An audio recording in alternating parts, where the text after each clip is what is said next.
The lost city of Atlantis, one of the greatest mysteries of all time. For centuries, this legendary civilization has captured the imagination of people around the world. Stories of advanced technology, immense wealth, and hidden treasures have kept us fascinated.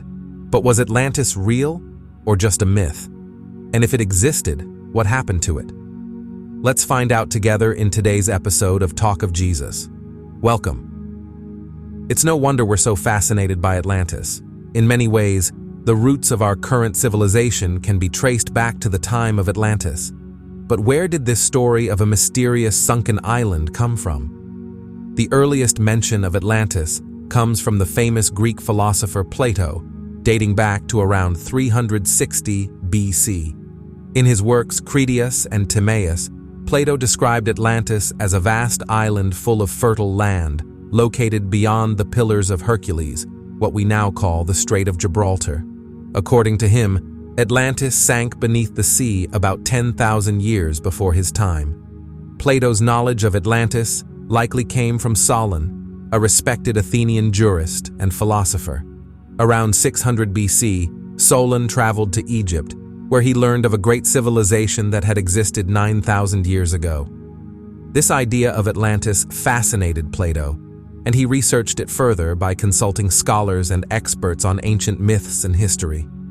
Some believe Plato also learned secret knowledge from the ancient brotherhood, which protected this knowledge during dangerous times.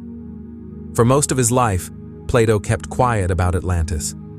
Only toward the end of his life did he decide to write about the sunken city in order to preserve its story. Some say he had access to ancient records, possibly from the Library of Alexandria, which, according to psychic Edgar Cayce, was founded by the Atlanteans in 10,300 BC. Plato described Atlantis as a large island, perhaps the size of Western Europe, but not quite as big as a full continent. The island was rich in natural resources, especially metals, including the famous and mysterious orichalcum. The capital city was located on the southern coast and connected to the sea by a huge canal. What made Atlantis unique was its circular layout. The city had 3 rings separated by water, like moats, and the innermost part, the citadel, was about 5 kilometers across. The entire city was massive, about twice the size of ancient Rome. At the heart of the city stood the palace of the kings and the main temple. According to Plato, the Atlanteans were incredibly wealthy, richer than any rulers ever seen before or since.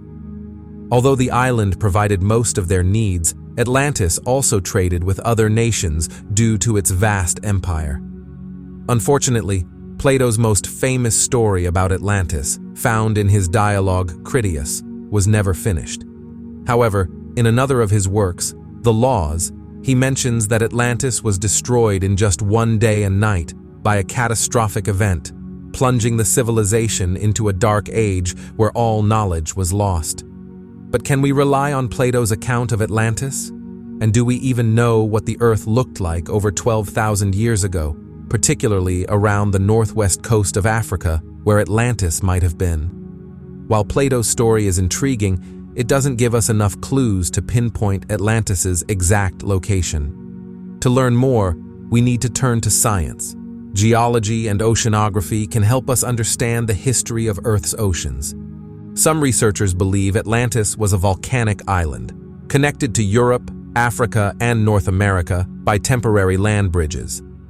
Its expansion happened millions of years ago, when it stretched from the northern Appalachians to the southern tip of Africa. Before disappearing, Atlantis may have been divided into 2 islands, a northern island called Ruta, or Poseidonis, and a southern one named Daitya.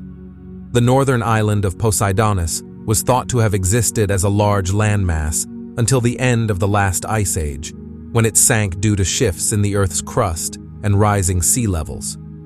Some believe that the Azores and Madeira Islands are the last visible parts of this lost continent.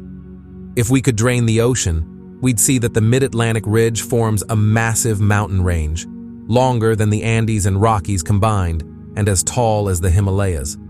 The islands we see today, like the Azores, Madeira, Cape Verde, and the Canaries, are just the highest peaks of this underwater chain. Could Atlantis really have been here?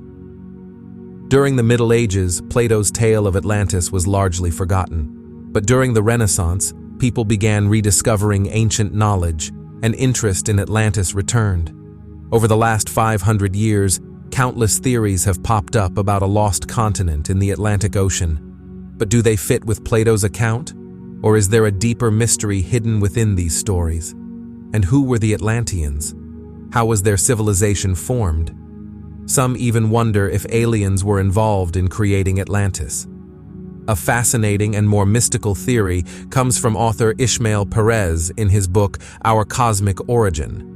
Perez suggests that Atlantis was founded by humanoid beings from the Pleiades, a star cluster, who existed in the fifth dimension. These beings found a way to balance the spiritual and physical worlds, leading to incredible technological advancement that worked in harmony with spiritual wisdom. Before Atlantis, there was an older civilization called Lemuria, or Mu, which focused solely on spiritual matters. They became so detached from the physical world that they started losing their connection to it. Their goal was to raise the planet's consciousness, but they couldn't fully integrate the lower dimensions. Atlantis emerged as the solution, bridging the gap between the physical and spiritual realms and balancing both. According to esoteric teachings and theosophy, humanity evolves through 7 major cycles known as root races. Each root race develops different physical and mental traits and has a unique mission to enhance the planet's collective consciousness. Atlantis is considered the 4th root race and the first truly human civilization. Helena Blavatsky, a Russian mystic, claims that this 4th root race emerged around 8 million years ago and refers to it as the race of the Red Man. However, the origins of the Atlantean civilization are still a mystery. Esoteric tradition suggests that divine beings took on human forms and came to Earth at the start of the Atlantean period, making them divine men, powerful spirits inhabiting human bodies. Philosopher and esotericist Rudolf Steiner added that these beings did not originally belong to Earth. The first stage of Atlantean civilization eventually transitioned into 2 later Neo-Atlantean periods, during which their influence spread across the globe. Each of these periods was marked by natural disasters, with the final sinking of Atlantis occurring around 9600 BC. So, what did the Atlanteans look like? Theosophical teachings describe them as giants. Though they were shorter than the Lemurians, they were still taller than most people today, leading to legends of Cyclops and Titans found in many ancient cultures. Blavatsky stated that the Atlanteans represented the peak of physical evolution. Following them came the Atlanteans, who were even more physically beautiful and strong, embodying the height of evolutionary progress. The Atlanteans also had a third eye, a spiritual organ developed during the Lemurian period. However, as humanity evolved and became more materialistic, this third eye gradually faded away. Edgar Cayce, a well-known psychic and healer, shared insights about life in Atlantis, particularly focusing on the last 20,000 years of the civilization. He also provided information about its early development. According to Cayce, people emerged on Earth simultaneously in 5 different locations: the yellow race in the Gobi Desert, the white race in the Carpathians, the red race in the Atlantic and American lands, the brown race in the Andes, and the black race in Africa. This event took place over 10,500,000 years ago. Cayce suggested that these 5 races were the sons of God mentioned in the Bible. The daughters of men they interacted with were actually strange beings left over from earlier attempts at creating life, resulting in a hybrid race. As Atlantean civilization progressed, a conflict emerged regarding these hybrids. One group, known as the Children of the Law of One, aimed to maintain the purity of the human race while helping hybrids reclaim their status as divine beings. The opposing group, the Sons of Belial, focused solely on pleasure and treated hybrids as slaves. Casey also stated that Atlantis faced destruction in three major cataclysms, around 50,000 BC, 28,000 BC, and 10,000 BC. The first catastrophe occurred due to the misuse of advanced technology for harmful purposes. The second destruction was preceded by conflicts between the two factions. After this, the children of the Law of One fled to various locations, including Peru, Yucatan, Nevada, Colorado, the Pyrenees, and Egypt. During the final phase of Atlantis, Egypt flourished, leading to the construction of the pyramids and the Sphinx. Let's explore a different story, one involving the Galactic Federation and alien beings vying for control of Earth. This account comes from Matthias de Stefano, an indigo child who claims to remember his past life in an Atlantean colony that is now Egypt. Matthias tells us that Atlantis was established around 16,000 BC by the Azir, a race of extraterrestrial giants also known as the Anunnaki. They settled between the Azores, Canary Islands, and Cape Verde while searching for a place to live and mine precious metals. The Azir arrived on Earth and began conducting DNA experiments with humans to create an optimal life form suited for the planet. The result of these experiments was the Atlanteans, chosen for their truthfulness, which allowed the Azir to survive on Earth and preserve their ancient knowledge. However, the Azir eventually split into two factions, one that used humans as slaves and another that guided and taught them. The benevolent group of the Azir, alongside the Arcturians, took some of their descendants to protect them, allowing them to develop independently without interference from advanced extraterrestrial civilizations. From these descendants, 12 children were selected to hold knowledge from each constellation, forming the 12 great families of Atlantis. The first islands they settled included Kaifu, Cape Verde, Acres, Canary Islands, and Eunuch, Azores. The main city and center of the empire was called Hafiz, which, like Plato's description of Atlantis, was circular in shape. At the height of the Atlantean Empire, the islands were home to around 300,000 people.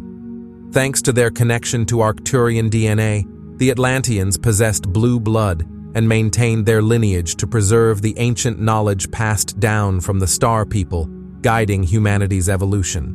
While the Lemurians, the civilization that preceded Atlantis, sought higher consciousness through introspection, the Atlanteans turned their gaze outward, focusing on the material world. They learned to harness sound and vibration to influence their surroundings, creating devices that transmitted information and energy. With their advanced technology and cosmic understanding of energy, the Atlanteans could heal, regenerate their bodies, and connect with other dimensions. This incredible knowledge provided them with remarkable capabilities, but as we know, true power lies in balance. What happens when that balance is disrupted? Interestingly, many stories about the Atlanteans share a similar theme. Initially, they were spiritual receivers of Lemurian wisdom, following the spiritual principles of Mu for thousands of years while achieving unparalleled technological success. However, a division eventually emerged. One faction of the Atlanteans began to seek dominance over the planet, abusing their advanced technology and causing catastrophic events.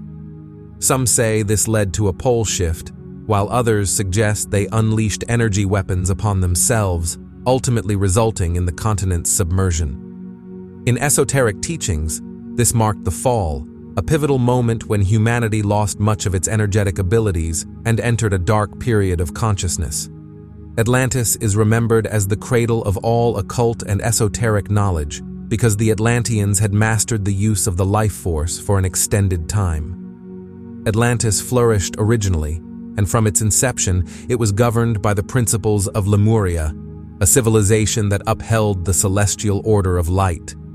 All the sister colonies honored Lemuria as their motherland, for it represented the feminine principle, embodying values of freedom, harmony, and a profound spiritual community. The early Atlanteans thrived in a society that mirrored the ideals of the Lemurians, deeply venerating the divine feminine in perfect balance with the divine masculine. In this idyllic environment, the Atlanteans cultivated a profound respect for nature and the cosmos, fostering a culture where spiritual growth and community well-being were paramount. Their architecture reflected this harmony, with structures designed to integrate seamlessly with the landscapes, adorned with natural materials that echoed the beauty of their surroundings. The cities of Atlantis were not merely functional. They were expressions of art, created to inspire and uplift the spirit. Edgar Cayce, the renowned psychic and seer, described the Atlanteans of those early years as thoughtful and intuitive beings, individuals who possessed a unique connection to the past and the future. How did they achieve such remarkable insights? By nurturing the development of the right side of the brain in their children and valuing their intuitive insights and dreams. As infants, they were particularly attuned to their psychic senses, still intimately linked to the ethereal realms beyond physical existence. Their limited verbal communication forced them to rely heavily on their feelings and senses, creating a strong foundation for their psychic development. The Atlanteans took great care in teaching their children how to harness their psychic abilities, embedding within them the understanding that intuition was not merely a gift, but a vital part of their existence. As adults, many Atlanteans excelled in the discipline of mind, dedicating their lives to the profound knowledge they acquired. This pursuit of knowledge was not just intellectual, it was a spiritual journey that intertwined with their everyday lives, creating a community that valued wisdom and insight above material wealth. According to the Austrian occultist Rudolf Steiner, the Atlanteans were pioneers in discovering how to convert the life force into a powerful energy source applicable for technological advancement. This miraculous ability led to many of the extraordinary phenomena attributed to Atlantean science. Steiner elaborates on this life force, known in ancient traditions as prana or mana, arguing that it was an inherent energy present in all living things, vital for growth and manifestation.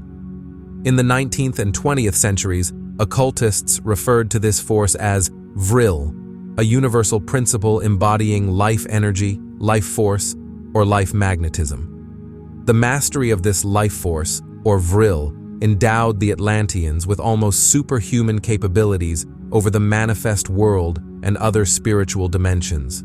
With vril, they could manipulate time, defy gravity, and control matter, creating devices and technologies that, while distinctly different from our own, exhibited a sophistication and effectiveness that surpassed contemporary innovations. Their ability to harness this energy meant that the enchanting wildflower fields and lush green forests were untouched by the scars of industrialization. There were no blights of metal and concrete invading the beauty of their land. Instead, the Atlanteans thrived in a way that respected and preserved their environment, living in harmony with nature without polluting it or exhausting their natural resources. Life in Atlantis was characterized by a deep spiritual connection to the earth and the cosmos. Festivals celebrating celestial events reinforced their bond with the universe, fostering a collective consciousness that sought to align human existence with the rhythms of the cosmos. The music, art, and rituals of Atlantis were expressions of this harmonious relationship, vibrant manifestations of the spiritual truths they held dear. Yet, this era of enlightenment was not destined to last. As the Atlanteans grew more powerful and advanced, the balance they had maintained began to falter. Some among them became increasingly enamored with the potential of their technological prowess, leading to a divergence from the harmonious principles established by Lemuria. The delicate equilibrium that had once sustained their society was threatened as ambition and desire began to eclipse the core values of freedom and community. As the age of Atlantis unfolded, the complexities of human nature emerged, paving the way for challenges that would ultimately test the very foundations of their civilization.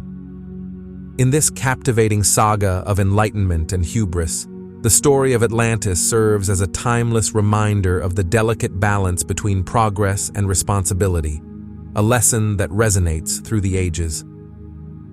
Edgar Cayce's readings delve into the fascinating and mystical world of Atlantis, describing how the Atlanteans harnessed immense power from various sources, including a great crystal known as the Tuaoi Stone. This crystal was not just a mere object, it was a key to unlocking extraordinary capabilities. According to Cayce, the Atlanteans drew energy not only from the crystal, but also from sound vibrations, the sun, the Earth's magnetic field, and even the very fabric of their minds. With the energy flowing from the Tuaoi Stone, they achieved remarkable feats, enjoying the ability to travel effortlessly through air, water, and even beneath the sea, while also utilizing advanced technologies for communication, such as voice transmission over long distances and the harnessing of lasers. Imagine a time when we, too, might soar freely through the cosmos, akin to the Atlanteans of lore. But how did they manage to extract and direct this potent life energy? Cayce suggests that the Atlanteans possessed highly developed skills and profound knowledge, enabling them to tap into a plethora of energy sources. The Tuaoi Stone initially served as a tool for amplification. Its 6 sides captured sunlight, enhancing meditation and enabling communication with the spirit realm, a practice refined over millennia. As the Atlanteans became more materially focused, their priests advanced the Great Crystal, a monumental structure capable of magnifying and directing the vast energy it collected. This infinite power source granted the Atlanteans the ability to not only traverse the skies and seas, but also to construct enormous, multifaceted stone edifices that stood as testaments to their ingenuity. Cayce describes a sophisticated system whereby Atlantean scientists positioned precision-cut quartz crystals atop massive buildings designed as solar transducers. These buildings featured intricate designs that allowed the facets of the crystals to concentrate solar energy, much like parabolic mirrors do today. A movable dome atop these structures enabled skilled engineers to regulate light exposure, optimizing the energy harnessed from the sun. The interiors of these buildings were lined with a non-conductive material similar to asbestos, enhancing the crystal's ability to amplify energy without interference. Central to this energy network was a power plant, an enormous facility that sourced its energy from the Great Crystal. According to Cayce, powerful beams emitted from this crystal transmitted energy to receptor crystals strategically placed throughout the civilization. Once charged, these receptor crystals could energize electric or thermal engines, driving vehicles, and various mechanical devices. This represented one of the Atlanteans' numerous abilities to transmit energy wirelessly, showcasing a profound understanding of energy dynamics that remains a mystery to modern science. Cayce also hints at the possibility that the Great Crystal could receive energy from the stars or other cosmic sources, suggesting a connection between the Atlanteans and the broader universe. This celestial link raises intriguing questions about the nature of their technology and the extent of their exploration beyond the confines of Earth. Did they truly reach out to the cosmos, drawing upon the energies of distant worlds? As we reflect on these readings, we can't help but wonder, could the Atlanteans' legacy of harnessing energy and advanced technology offer insights into our own future?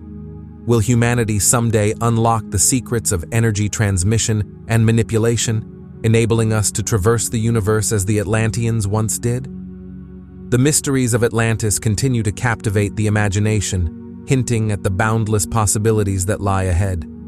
We've all heard the mysterious tales of the Bermuda Triangle, where countless ships and low-flying planes have vanished without a trace. In this enigmatic region, pilots sometimes report strange happenings. Their radios cut out, engines sputter, compasses spin wildly, and navigational tools can suddenly stop working. Meanwhile, passengers find themselves engulfed in a thick fog, leaving them wondering about their fate. Could it be that a powerful crystal from the ancient civilization of Atlantis is behind these disturbances? Imagine if there were a hidden crystal beneath the waves that captures sunlight and releases energy whenever a vehicle passes overhead. Up to this point, we've delved into various stories and theories about Atlantis, the legendary city, its inhabitants, and some of their incredible technologies. But what led to its downfall? Was this great civilization wiped out by a natural disaster, or did they bring about their own demise? Thank you for joining us for another episode of Secret Origins. Keep your minds open, and we look forward to seeing you again soon.